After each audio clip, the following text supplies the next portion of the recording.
मराठा साम्राज्याचे संस्थापक छत्रपती शिवाजी महाराज यांच्या जीवनात अनेक व्यक्तींनी महत्त्वाची भूमिका बजावली, पण त्यांच्या पत्नी आणि छत्रपती संभाजी महाराजांच्या माता महाराणी सईबाई भोसले यांचे योगदान अत्यंत विशेष आहे. फलटणच्या नाईक निंबाळकर घराण्यातील या पराक्रमी स्त्रीने आपल्या बुद्धिमत्तेने आणि स्वराज्यनिष्ठेने शिवरायांना स्वराज्य निर्मितीच्या कठीण काळात साथ दिली.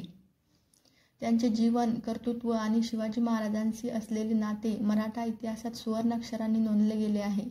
या व्हिडिओमध्ये आपण महाराणी सईबाईंच्या जीवनाचा, त्यांच्या कुटुंबाचा आणि त्यांच्या स्वराज्यासाठी दिलेल्या योगदानाचा सविस्तर आढावा घेणार आहोत. त्यांच्या धैर्यपूर्ण सल्ल्याने आणि पाठिंब्याने शिवरायांना कसे प्रेरित केले हे जाणून घेण्यासाठी व्हिडिओ शेवटपर्यंत नक्की बघा.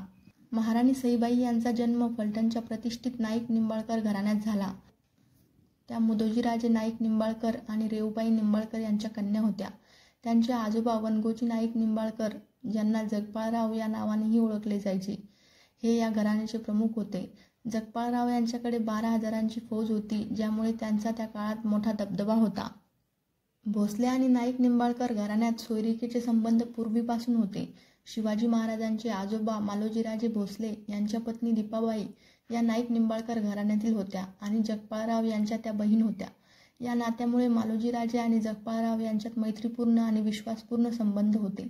मालोजीराजांना अनेक प्रसंगी जगपाळराव यांची साथ मिळाली होती, ज्यामुळे दोन्ही घराण्यांचा सलोखा दृढ झाला होता. सईबाईंचे बालपण शहाजीराजे आणि जिजाऊ यांच्या सानिध्यात गेले, कारण दीपाबाई या शिवाजी महाराजांच्या आजी होत्या. या नात्यामुळे सईबाईंना भोसले घराण्याच्या संस्कारांचा आणि स्वराज्याच्या स्वप्नांचा जवळून परिचय झाला होता. 1627 साली विजापूरचा बादशाह इब्राहिम आदिलशाह दुसरा याचा मृत्यू झाल्यावर सईबाईंचे वडील मुदोजीराजे यांनी फलटणच्या जहागीरीला स्वतंत्र घोषित केले. त्यांनी स्वतंत्र कारभार सुरू केला, पण ही स्वतंत्रता फार काळ टिकली नाही. इब्राहिम आदिलशाहचा पुत्र मोहम्मद आदिलशाह याने आपले सैन्य फलटणवर पाठवले आणि मुदोजीराजेंचा पराभव केला.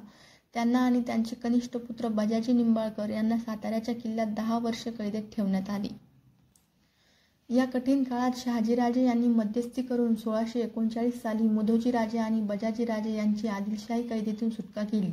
त्यांची जहागीर पुन्हा मिळवून देण्यात शहाजीराजेंचा मोठा वाटा होता. या घटनेमुळे भोसले आणि नाईक निंबाळकर घराण्यांमधील संबंध आणखी दृढ झाले. 1639 मध्ये मुदोजीराजेंची सुटका झाल्यावर एका वर्षाने म्हणजे 1640 साली पुण्यात शिवाजी महाराज आणि सईबाई यांचा विवाह संपन्न झाला. हा विवाह दोन्ही घराण्यांमधील दीर्घकालीन नातेसंबंधाचा परिपाक होता. सईबाईंनी शिवरायांच्या जीवनात प्रवेश करताना स्वराज्याच्या स्वप्नाला आपल्या बुद्धिमत्तेने आणि धैर्याने बळकटी दिली. 1657 साली किल्ले पुरंदर येथे सईबाईंनी छत्रपती संभाजी महाराजांना जन्म दिला. संभाजी महाराजांव्यतिरिक्त त्यांना 3 कन्या होत्या, सखूबाई, रानूबाई आणि अंबिकाबाई. सखूबाई यांचे लग्न बजाजी निंबाळकर यांचे पुत्र महादजी निंबाळकर यांच्याशी झाले. रानूबाई यांचे जाधव घराण्यात आणि अंबिकाबाई यांचे हरजीराजे महाडिक तारळेकर यांच्याशी विवाह झाले. सईबाईंच्या मुलांनी भोसले घराण्याचे नाते विविध प्रतिष्ठित घराण्यांशी जोडले.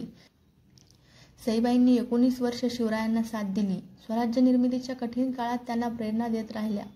त्यांचा सल्ला आणि पाठिंबा यामुळे शिवरायांना स्वराज्याच्या कार्यात पूर्णपणे झोकून देणे शक्य झाले.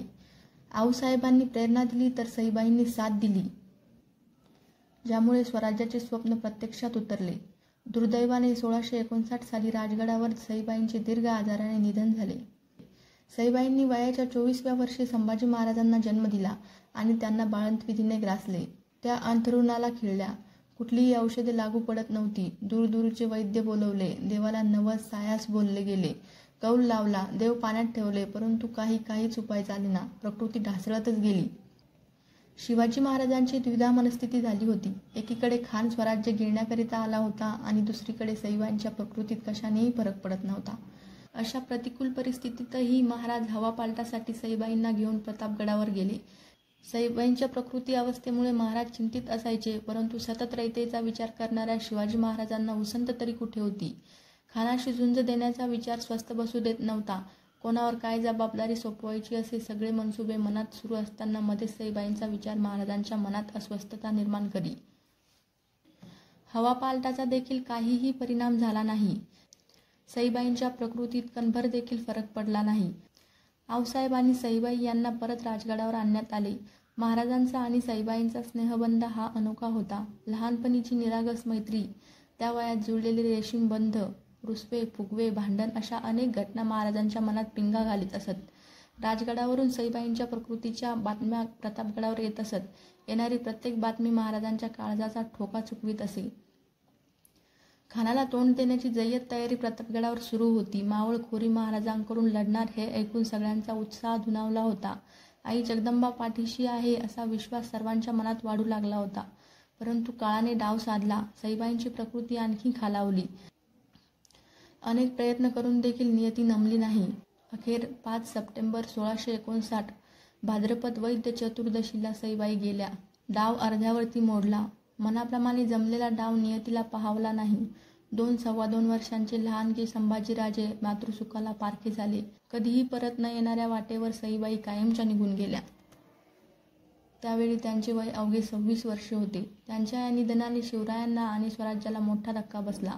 पण त्यांचा वारसा कायम राहिला. त्यांनी जन्म दिलेल्या संभाजी महाराजांनी पुढे स्वराज्याची धुरा सांभाळली आणि त्यांच्या 3 कन्यांनी मराठा साम्राज्याचे नाते इतर घराण्यांशी जोडले. सईबाईंचे व्यक्तिमत्व पराक्रमी आणि स्वराज्यनिष्ठ होते. त्यांनी शिवरायांना केवळ पत्नी म्हणूनच नव्हे तर एक विश्वासू सल्लागार आणि प्रेरणास्रोत म्हणून साथ दिली. महाराणी सईबाई भोसले यांचे जीवन मराठा इतिहासातील एक प्रेरणादायी पर्व आहे. फलटणच्या नाईक निंबाळकर घराण्यात जन्मलेल्या या कन्येने शिवाजी महाराजांच्या स्वराज्य स्वप्नाला आपल्या धैर्याने आणि बुद्धिमत्तेने बळकटी दिली. त्यांनी स्वराज्याच्या निर्मितीच्या कठीण काळात शिवरायांना साथ देऊन आपले कर्तृत्व सिद्ध केले.